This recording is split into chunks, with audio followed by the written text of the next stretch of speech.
이 시간에는 하나님의 임재의 향기라는 제목으로 EM 다니엘킴 목사님이 설교를 해주시겠고 중고등부 다니엘킴 목사님께서 통역을 해주시겠습니다.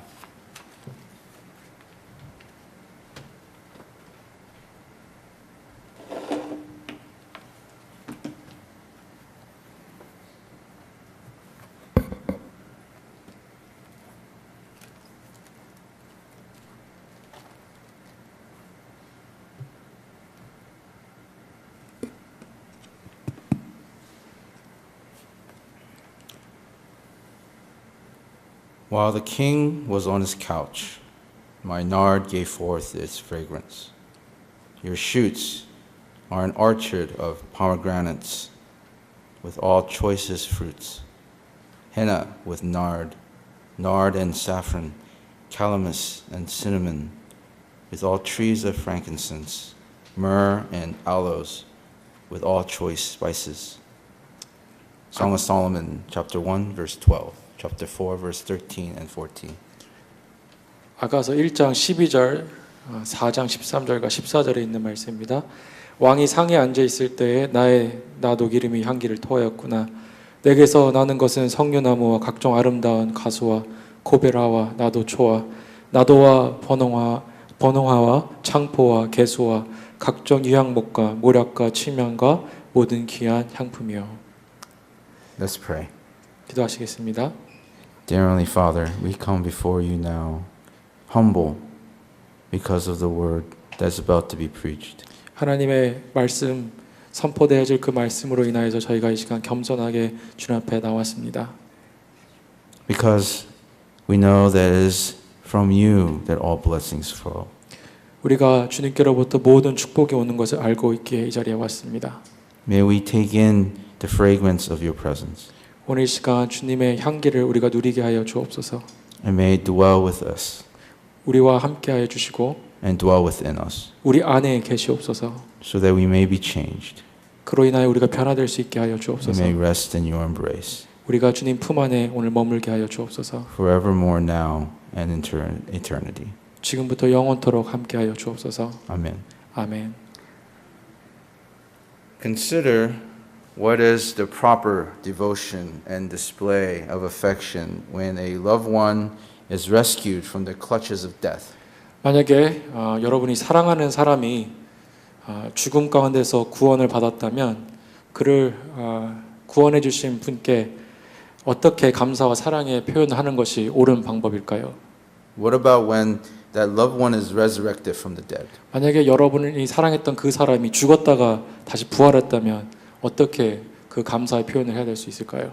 In that instance, there is no wealth of human experience that allows for proper social etiquette that would communicate and express what had transpired. 어떤 경험을 가진 사람이라고 할지라도 그 상황에 합당한 그 감사의 표현과 예를 표현하기에는 정말 쉽진 않을 것입니다. They seem far too inadequate. 그 어떤 표현도 충분하지 못할 것입니다. Thus, rather than words, actions will properly express and address the level of gratitude, devotion, and admiration. 그러므로 말보다는 행동으로 고마움과 헌신과 그 존경의 표를 보여주는 것이 더 적절할 것입니다. But what type of action would suffice? 그렇다면 어떤 행동이 적합한 감사의 표현일까요? How do you display gratitude, devotion, and admiration without welcoming perceptions of intimacy and romantic attachment? 어떻게 하면 그런 이성적인 관계 그런 거 없이 깨끗하게 고마움과 헌신과 존경심을 그분에게 표현할 수 있을까요? This seems to be the case with Mary's anointing of Jesus. 마리아가 예수님께 기름을 부은 사건이 그런 사건이었습니다. There is a scandal brewing. A woman, Mary, decides of her own volition to demonstrate her gratitude to Jesus in the most intimate way. 스캔들이 충분히 일어날 수 있는 상황임에도 불구하고 마리아는 자신의 의지를 가지고 주님께 가장 친밀하지만 겸손한 방법으로 주님께 찾아와 감선을 표현합니다. Yet at the same time, the most humiliating way possible. 가장 친밀하지만 또 겸손한 방법으로 그 사랑을 표현합니다. She has decided of her own volition to cast aside, to throw off, to totally disregard social norms in order to demonstrate and perform before Jesus her level of devotion and tacit acknowledgement of his otherworldliness. 그녀는 세상 사람들이 말하는 그런 사회적인 기준을 다 뒤로한 채 자신의 헌신과 그분의 주님 되심을 드러내기 위해 결단을 하고 주님 앞에 찾아옵니다. As a rabbi, as a holy man, not one of the guests would have thought Jesus improper had he decided to rebuke Mary. 랍비로서 또한 성인으로서 거기에 모여있던 모든 사람들은 아마도 예수님이 그녀의 행동에 대해 책망하실 거라고 생각했었을 것입니다.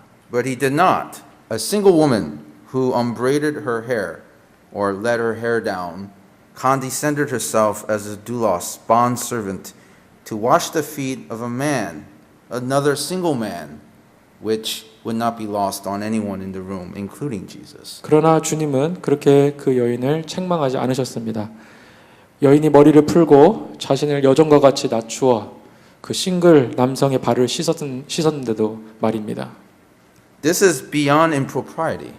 It is scandalous. 이것은 부적절한 정도의 행위가 아니라 스캔들이 될 만한 그런 일이었습니다. A scandalized demonstration which would have brought a cold, steely silence and an intently careful, watchful stare at the performance of Mary. 사람들의 차가운 시선을 받을 수 있고 무시를 당할 수 있는 그런 추문을 낳을 수 있는 그런 행동이었습니다. This nard, this expensive, costly, valuable perfume, ointment, which emits a powerful fragrance, was broken and poured out onto the head and feet of Jesus.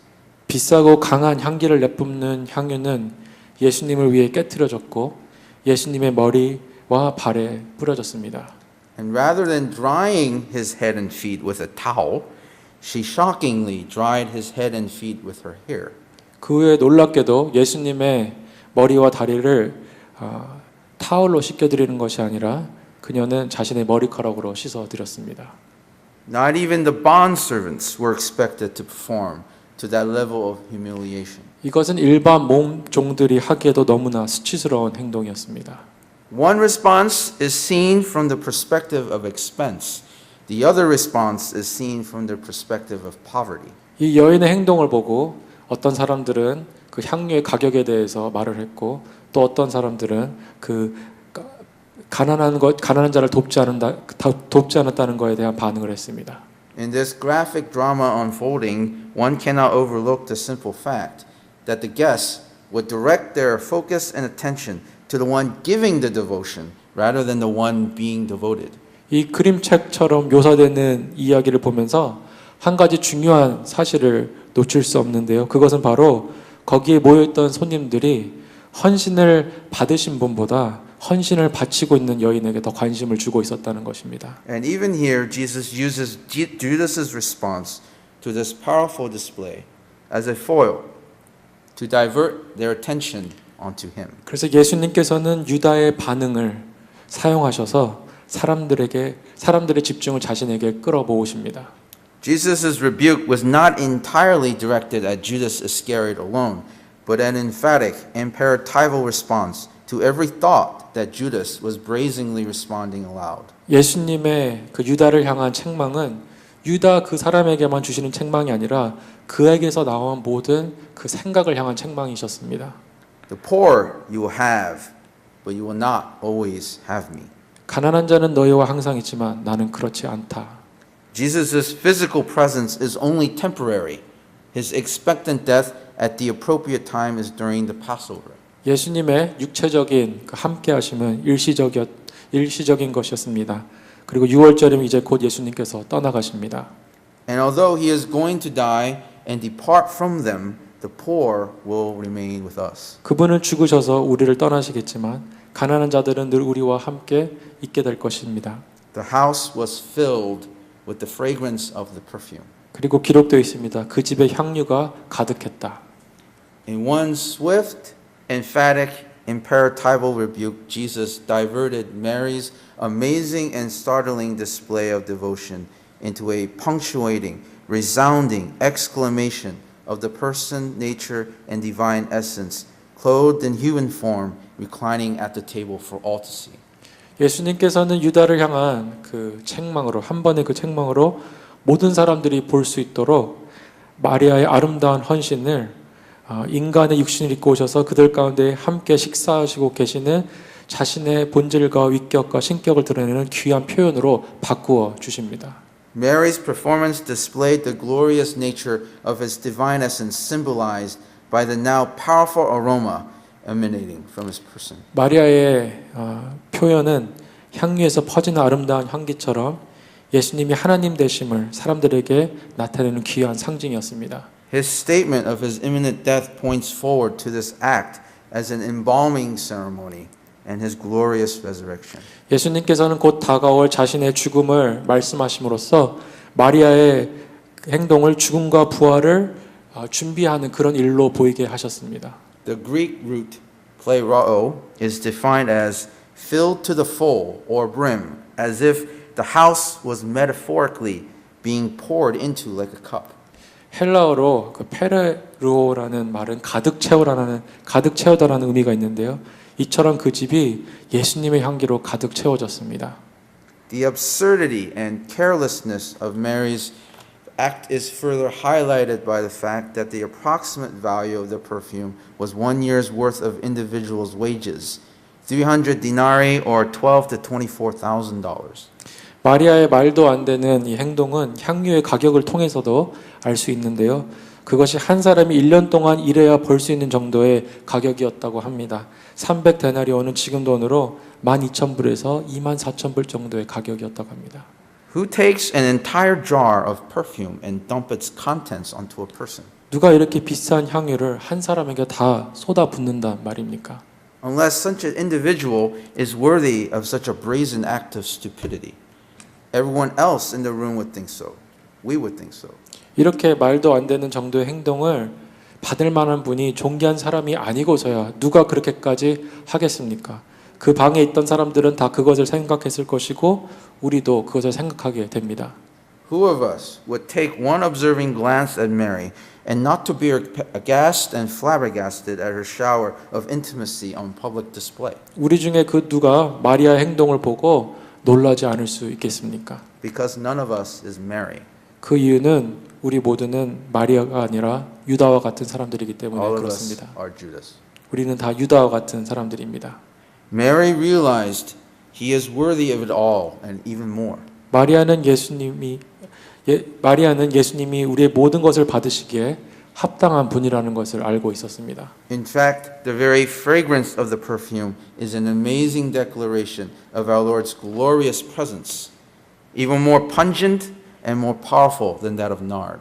온 방을 채웠던 그 향기는 향기보다 더 강한 하나님의 영광스러운 임재를 선포하는 상징과도 같은 것입니다. He is hidden in mystery and cloaked in suspense, only to be revealed by those who believe by faith in His blood. 예수님은 미스테리로 감싸 있는 분이시지만 믿는 자들에게는 밝히 보이시는 분이십니다. It is by faith that reveals Jesus' true nature. Mary saw the very person of Christ hidden in bodily form and declared her love for Him despite what others might think because He deserved that level of devotion. 오직 믿음이 그분이 어떤 분이신지를 보게 합니다. 마리아는 인간의 몸에 숨겨져 있는 그리스도를 발견했습니다. 그래서 누가 뭐라고 하든지 상관하지 않고 그분을 향한 자신의 사랑과 헌신을 표현했습니다. He spoke to Mary, I am the resurrection and the life. Then He spoke into the grave to raise Lazarus from the dead. 예수님께서는 마리아에게 말씀하셨습니다. 나는 부활이요 생명이라. 그리고 나사로의 무덤에 있던 나사로를 죽음에서 살리셨습니다. What can she do? What other course does she have? 그렇다면 그녀가 할 수 있는 것이 무엇이 있겠습니까? 마리아가 택할 수 있는 길이 또 무엇이 있겠습니까? Mary will give it all, the perfume, the fragrance, and herself in order for Christ to be revealed as He truly is. 마리아는 모든 것을 다 드릴 수밖에 없었습니다. 예수님이 정말 어떤 분이신지를 드러내기 위해 그래서 그녀는 향유와 향기와 그리고 자신을 예수님께 다 드렸습니다. Knowing or unknowingly, she not only revealed herself, but more so, she revealed the glorified Christ of his resurrection. 그녀는 자신만 드러냈던 것이 아니라 예수 그리스도의 그 부활하실 영광을 드러냈던 것입니다. Mary beautifully and exquisitely embraced and revealed his presence by showering him with the perfume, thereby confirming his true identity and nature. 마리아는 향유를 부음으로 말미암아 아름답고도 멋지게 예수님의 임재를 드러냈고 또한 그분이 하나님 되심을 드러냈습니다. And those by faith in Christ could see that Mary's devotion was indeed love, echoing the two usages of nard in the Song of Solomon. 그리고 예수를 믿는 자들은 마리아의 헌신이 아가서에서 나오는 향유에 대한 두 가지 내용을 메아리처럼 울려 퍼지게 하고 있다는 것을 알 수가 있습니다. That love language is tied to Mary's love language on full display. 아가서에 나오는 사랑의 표현은 마리아의 사랑의 표현과 연결되어져 있습니다. This is love to a Savior who accomplished the impossible task of defeating death for her brother, but also in all its fullness, the depth of love that he will shower at his death and resurrection, accomplishing for all who believe in his name the finality of the victory of death and the consummation of his glorious resurrection, and of us also by believing in his name. 그 예수님께 드러냈던 사랑은 자기 오빠를 죽음에서부터 살려주신 구세주께 드리는 사랑이었습니다. 그리고 더 나아가서는 그분의 죽음과 부활로 믿는 자들에게 부어주실 무한하신 사랑에 대한 감사의 표현이었습니다. The only name that matters, that is of infinite worth, costing us our entire life to gain eternity by faith in Christ. 그 위대한 이름을 믿는 자에게 주실 부활의 승리와 영생 그리고 마지막 성취를 허락하신 그분께 드리는 사랑의 표현이었던 것입니다. Let's pray. 함께 기도하시겠습니다. Heavenly Father, 하늘에 계신 주님, I pray that these words may impact our hearts. 오늘 나누어진 이 말씀이 우리 마음 가운데 남기를 원합니다. For you are not only the divine God, 우리 주님은 위대하신 하나님이실 뿐만 아니라 but the Lamb that was crucified for us, 우리를 위해서 죽으신 어린 양이십니다. who now sits at the right hand of the Father, 하나님 우편에 앉아 계신 어린 양이십니다. who has sent his helper, the Holy Spirit, 우리를 위해 돕는 자 성령님을 보내주신 분입니다. so that now in this room and when we leave and depart from this place, 그래서 우리가 이 땅에 사는 동안 또 주님 앞에 가는 그날까지 함께 하시는 분이심을 믿습니다. we can affirm that he is with us. 우리가 오늘 이 시간 그분이 우리와 함께 하심을 확신합니다. May we all the time, always, everywhere, 우리가 어디 있든지 또 어느 순간이든지 see with the eyes of faith your presence in our person. 믿음으로 우리와 함께 하심을 그 임재하심을 보게 하여 주시옵소서. And that you are very real and very well with us. 그리고 진실로 살아계시고 우리와 함께 하심을 알게 하옵소서. I pray in Jesus' name, amen. 예수 그리스도의 이름으로 기도했습니다. 아멘.